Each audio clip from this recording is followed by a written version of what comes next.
Well, to those of you that have put your signature on that dotted line and/or your life, I really appreciate seeing you ROTC folks stepping up to the plate. You're all fantastic for doing that. Agreed. Honestly, sincerely, thank you. And I think you're going to have amazing adventures and incredible lives. And at the end, you'll look what happens. You end up in some room telling stories, only half of which are true.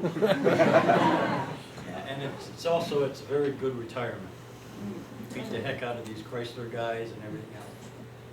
And that money's always there. They don't negotiate to cut your pay or something like that. And it's direct deposited, so you don't have to worry about going in there and cashing that check.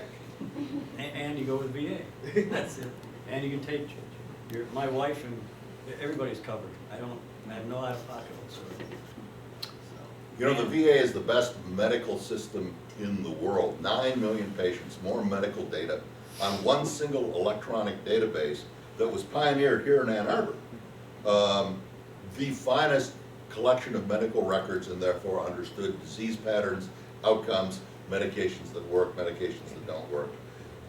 VA is a great place. They treat me. They saved my life.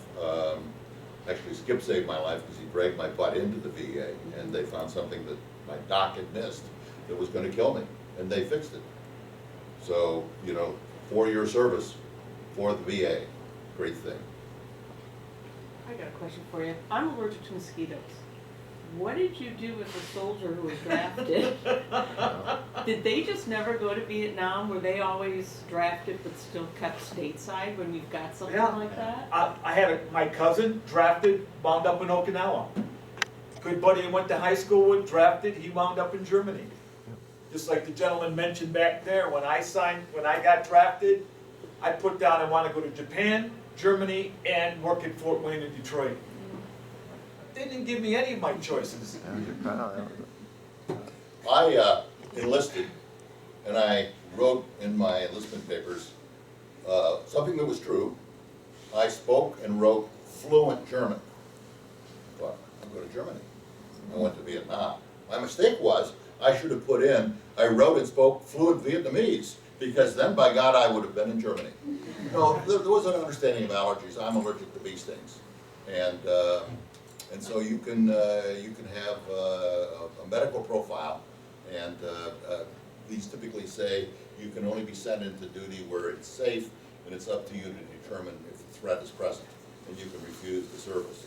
Which, by the way, at Fort Sheridan in Chicago, north of Chicago in 1970, they sent me out to paint a barracks in March.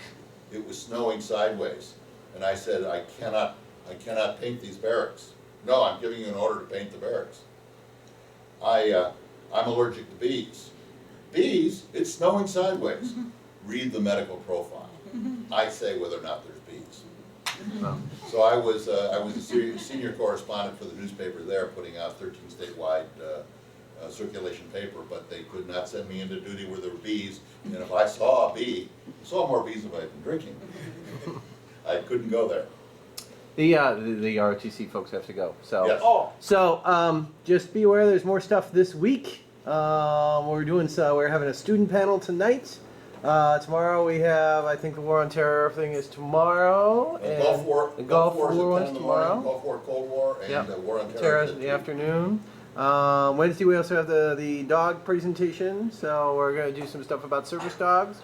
On Thursday we've got some some other panels that we're working on, and we have don't forget the Service Above Self on that one Big veterans on Wednesday. event, Michigan Theater, free. We got 1,700 seats. We will seat you. It's going to be an Absolutely. incredible storytelling show. Isn't the student at 2 And- o'clock? Also live music. Yes, and Thursday we also have the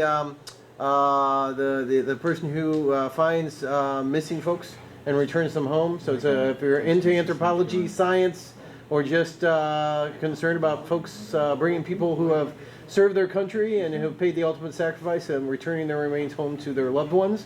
This guy just recently did a dig on Tarawa. So research Tarawa if you don't know Tarawa.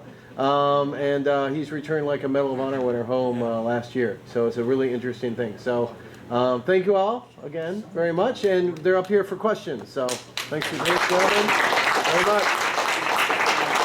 There's a really good book on Tarawa written by Lieutenant Colonel Joseph Alexander, who passed away 2 years ago. And it's fantastic. This gentleman who just passed, who was in the Marine Corps, who was on Tarawa, loaned me his copy so I could put footnotes that he had. So General Alexander did a great job on the book of Tarawa. Okay, so 2 o'clock, student panel. Yep, student panel. Here. Yep. Thank you. Oh, thanks for bringing us. Absolutely, sir. Thank you very much. Yeah, I brought more today, but I actually have to get back to work. Okay. So there's 15 there, so. You want to pass these out to these guys real quick? Sure, yeah. I think I only need 3, because I got gave him yesterday. No, I didn't. Colonel, thank you very much. Thank you. Oh, I'll move this out of the way. Put the